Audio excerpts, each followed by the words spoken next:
இரவு மணி 10:30. மகாலட்சுமி சாப்பிட்ட பாத்திரங்களை எல்லாம் சுத்தம் செய்துவிட்டு படுக்கைக்குச் சென்றாள். படுக்கையில் படுத்தவளுக்கு இமைகள் மூட மறுத்தன. மனதில் முதல் நாள் மாலை இப்ராஹிம் பூங்காவில் பூவண்ணன் பேசிய பேச்சுக்கள் ஒன்றன் பின் ஒன்றாக அலை போல நினைவிற்கு வந்தன. என்ன மகா, நம்முடைய காதலை உன் அப்பாவிடம் சொல்லிவிட்டாயா?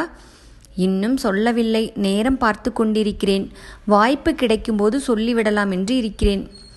என்ன நீ இன்னும் விளையாட்டு பெண்ணாக இருக்கிறாய்? நமக்கு வயதாகிக் கொண்டே போகிறது. இப்படியே போனால் நமக்கு 60ஆம் கல்யாணம்தான் கடைசியில் நடக்கும் போல இருக்கு என சோகத்துடன் தரையில் வளர்ந்திருந்த புற்களை கிள்ளி கிள்ளி போட்டு கொண்டிருந்தான். சரி, பார்க்கிறேன். நீ இப்படியே சொல்லி கொண்டிருந்தால் உன் அப்பா திடீரென ஒரு நாள் ஒருவனை உன் முன் கொண்டு வந்து நிறுத்தி, இவன்தான் நான் பார்த்த மாப்பிள்ளை, கழுத்தை நீட்டு என சொல்லிவிடுவாரோ என எனக்கு பயமாக இருக்கிறது. அப்படியா சொல்ற? சரி, இன்னைக்கு எப்படியும் நம் காதலை என் அப்பாவிடம் சொல்லிவிடுகிறேன். போதுமா? அதைத்தான் நானும் சொல்லிக்கொண்டு இருக்கிறேன்.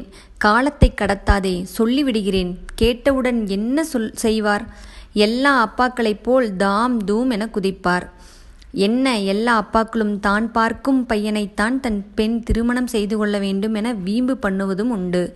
பெண்ணாக பிறந்தவளுக்கு அவளுக்கு என்ன விருப்பம் என பெற்றோர்கள் நினைப்பதில்லை. நம்முடைய காதலை மறுப்பதற்கு ஜாதி, மதம், உறவு ஆகியவைகள் எதுவும் இடையூறாக இல்லை. வயது வித்தியாசம்தான், மற்றும் படிப்பும் இடையூறாக இருக்கும். என்ன, தெரிந்ததையே கூறிக்கொண்டே இரு. புதிதாக ஒன்றும் இல்லையா காரணம் சொல்ல? புதிதாக காரணம் சொல்ல ஒன்று உள்ளது. அதை துருப்புச்சீட்டாக பயன்படுத்தினால் அவரால் ஒன்றும் சொல்ல முடியாது. நம்முடைய காதலுக்கு சம்மதம் கிடைக்கும். திருமணமும் ஜாம் ஜாம் என நடக்கும். அது என்ன புதிய காரணம்? அதைத்தான் சொல்லேன் என கண்களில் மகிழ்ச்சி பொங்க கேட்டான் பூவண்ணன். அதை இப்போது சொன்னால் சுவாரஸ்யம் ஒன்றும் இருக்காது. காரியம் முடியட்டும், அப்போது கூறுகிறேன். அதுவரை என்னிடமே ரகசியமாக இருக்கட்டும். அதுதான் சஸ்பென்ஸ் என்றாள் மகாலட்சுமி. எதற்கும் உன் அப்பாவிடம் நம் காதலை தெரிவிக்கும் முன் உன் இதயத்தில் நான் முழுமையாக நிறைந்திருக்கிறேனா என ஒருமுறை எண்ணி பார்த்து அதன் பிறகு உன் போராட்டத்தை தொடங்கு. உன்னிடமிருந்து நல்ல செய்தி வரும் என்று எதிர்பார்த்து காத்து கொண்டிருப்பேன். அதன் பிறகுதான் எனது வேலையை பார்ப்பேன் என கூறிக்கொண்டே தனது மடியில் கிடந்த புற்களை உதறிவிட்டு எழுந்தவன் தன் கையை மகாலட்சுமியிடம் நீட்ட, அதை அவள் இறுக்கமாக பற்றி கொண்டு தரையில் இருந்து எழுந்தவள் அவனுடன் சேர்ந்து சாலையை நோக்கி நடக்கத் தொடங்கினாள். நடுநிசையில் தண்ணீர் குடிப்பதற்காக படுக்கையை விட்டு எழுந்த அப்பா பாண்டித்துரையின் காலடி சத்தம் கேட்டு விழிகளை திறந்தவள் தன் தலையை தூக்கி அவர் திரும்பி படுக்கைக்கு போகும் வரை பார்த்தவளுக்கு மன ஓட்டம் தடைப்பட்டு தூக்கம் கண்களை தழுவியது. மறுதினம் விடியற்காலை நேரத்தில் மார்கழி மாதத்தை நினைவூட்டும் வகையில் திருப்பாவை, திருவெண்பாவை பாடல்கள் பக்கத்து கோயில்களிலிருந்து காற்றில் மிதந்து வந்தன.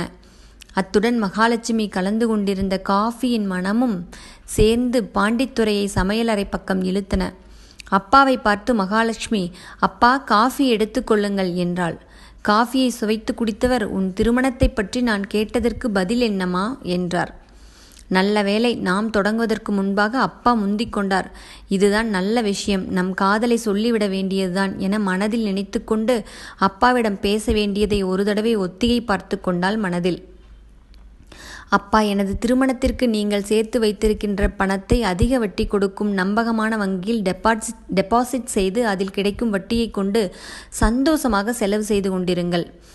அதை நான் வேண்டாம் என சொல்ல மாட்டேன். அப்ப எதை நீ வேண்டாம் என சொல்ல வருகிறாய்? அப்பா, நீங்கள் பார்த்து கொண்டிருக்கிற மாப்பிள்ளை எனக்கு வேண்டாம். அப்ப நீ திருமணமே செய்து கொள்ளப் போவதில்லையா? அப்படி ஒன்றும் நான் சொல்லவில்லையே. நீங்கள் பார்க்கும் மாப்பிள்ளை தான் வேண்டாம் என்று சொன்னேன். என் மனதிற்கு பிடித்த ஒருவரை திருமணம் செய்து கொள்ளப் போகிறேன், அதுவும் உங்கள் விருப்பத்துடன். நீயா? உன் மனதிற்கு பிடித்தவன் யார்? எந்த ஊரில் இருக்கிறான் என்றான் படபடப்பாக. அப்பாவின் படபடப்பை கண்டுகொள்ளாமல், அவர் இந்த ஊரில்தான் இருக்கிறார், உறவுக்காரர் கூட. ஆனால் அவர் அதிகம் படிக்கவில்லை, சொற்ப ஊதியம்தான், வயது வித்தியாசம் உண்டு. தன் பெண் சொன்னதை கேட்டவுடன் கோபத்துடன், உன்னுடைய படிப்பு என்ன, வயது என்ன, ஊதியம் என்ன? உனக்கு பைத்தியம் பிடித்து விட்டதா?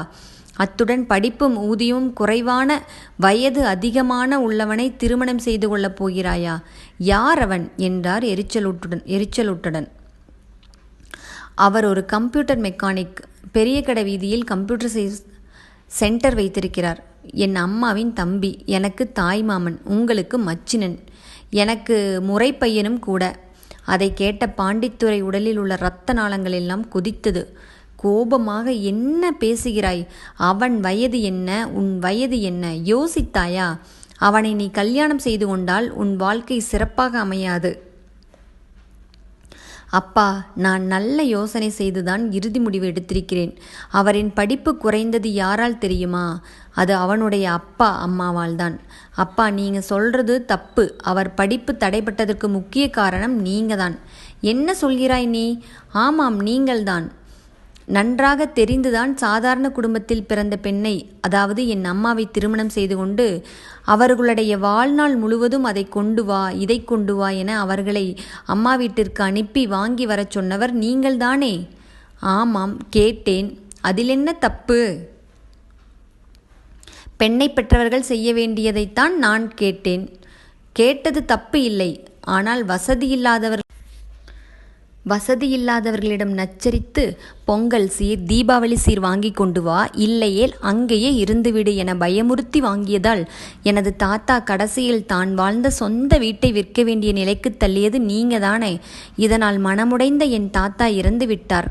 அது மட்டுமா, நீங்கள் சம்பாதித்த பணத்தில் சீட்டு ஆடுவதும் குடிப்பதும், அதுபோக மீதி சொற்ப பணத்தை கொண்டு வந்து கொடுத்துவிட்டு வகை வகையாக சமைத்து போடும்படி நச்சரித்து கடைசியில் உங்கள் தொல்லை தாங்காமல் மனநிம்மதியை இழந்து என்னுடைய சின்ன வயதில் என்னை தவிக்க விட்டு பூவும் பொட்டோடும் போய் சேர்ந்தார்கள் என் அம்மா.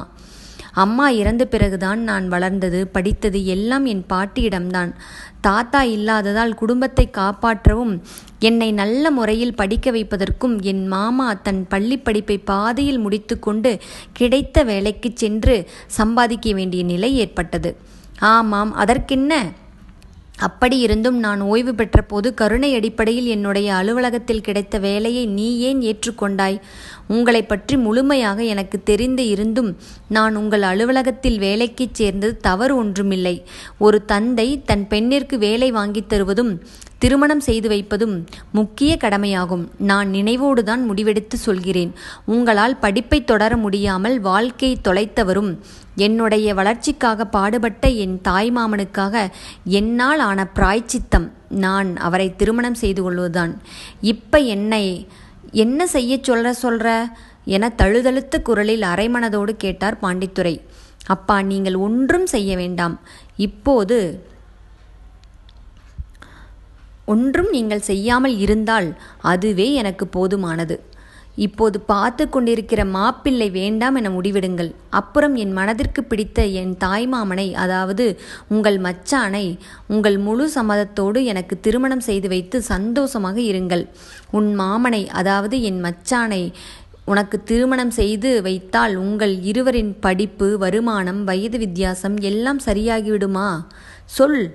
அப்பா, நான் நன்றாக யோசித்து தான் இந்த முடிவெடுத்திருக்கிறேன். என் அம்மாவின் நல் வாழ்விற்கும் என்னுடைய படிப்பிற்காகவும் எனது சந்தோஷத்தை தொலைத்தது மட்டுமில்லாமல் தன்னுடைய படிப்பை பாதியில் முடித்து தனது வருங்காலத்தை பற்றி சிறிதும் சிந்திக்காமல் தனது ஆசைகளை எல்லாம் குழிதோண்டி புதைத்துவிட்டு சிறிய வயதிலேயே வேலைக்கு சென்று பல இன்னல்கள் அனுபவித்து கொண்டிருக்கும் என் மாமனை திருமணம் செய்த பிறகு அவரை மேலும் படிப்பதற்கு உறுதுணையாக இருந்து சமுதாயத்தில் ஒரு பெரிய ஆளாகி காண்பிப்பேன். மனம் ஒத்து இருந்தால் வாழ்க்கை, வயது வித்தியாசம் ஒன்றும் தடையில்லை. இதுதான் என் முடிவு. அது மட்டுமல்லாமல் என் எண்ணமும் கூட. என் அப்பா, நான் சொல்வது சரியா என்றவள் அப்பாவின் முகத்தை ஆவலோடு பார்த்தாள். தன் பெண் பேசியதையெல்லாம் கேட்டுக்கொண்டிருந்த பாண்டித்துரை சிறிது நேரம் கழித்து மகளை பார்த்து, அம்மா, நீ உன் தாய்மாமனை திருமணம் செய்து கொள்வதற்கு நான் தடையாக இருக்க மாட்டேன். எனக்கு முழு சம்மதம் என்றார். இதை கேட்ட மகாலட்சுமிக்கு சந்தோஷத்தில் சிறிது நேரம் வாய் திறந்து பேச வார்த்தைகள் வெளியே வரவில்லை. உடல் லேசாகி வானத்தில் பறப்பது போல் இருந்தது. நிதானத்துக்கு வந்தவுடன் ஓடிப்போய் தன் தந்தையை கட்டிக்கொண்டு ஆனந்த கண்ணீர் வடித்தாள். சிறிது நேரம் பூவண்ணன் கைபேசி சினுங்கியது. அலட்சியமாக எடுத்தவன், என்ன செய்தி என்றான். மறுமுனையிலிருந்து மகாலட்சுமி பூவண்ணன் பேசுகிறேன் என்றாள் மகாலட்சுமி. சந்தோஷத்தில் பூவண்ணனுக்கோ என்ன பேசுவது என்றே புரியவில்லை. சிறிது நேரம் கழித்து, என்ன, எப்படி, உங்களை நேரில் சந்திக்கும்போது விவரமாக நான் கூறுகிறேன் என்றாள். தன் கைபேசி மகிழ்வுடன் அணைத்து கொண்டாள். அடுத்து தன் சந்தோஷமான இந்த செய்தியை தன் மாமனுக்கு சொல்வதற்காக ஆசையாக காத்து கொண்டிருந்தாள் அந்த அழகி. இந்த கதை உங்களுக்கு பிடிச்சிருந்தா மறக்காமல் என்னோடய சேனலை ஃபஸ்ட் டைம் பார்க்குறவங்களா இருந்தால் சப்ஸ்கிரைப் பண்ணிவிட்டு பாருங்கள். உங்களோட ஃப்ரெண்ட்ஸ் அண்ட் ஃபேமிலிக்கு மறக்காமல் ஷேர் பண்ணுங்கள். தேங்க்ஸ் ஃபார் வாட்சிங். பாய்.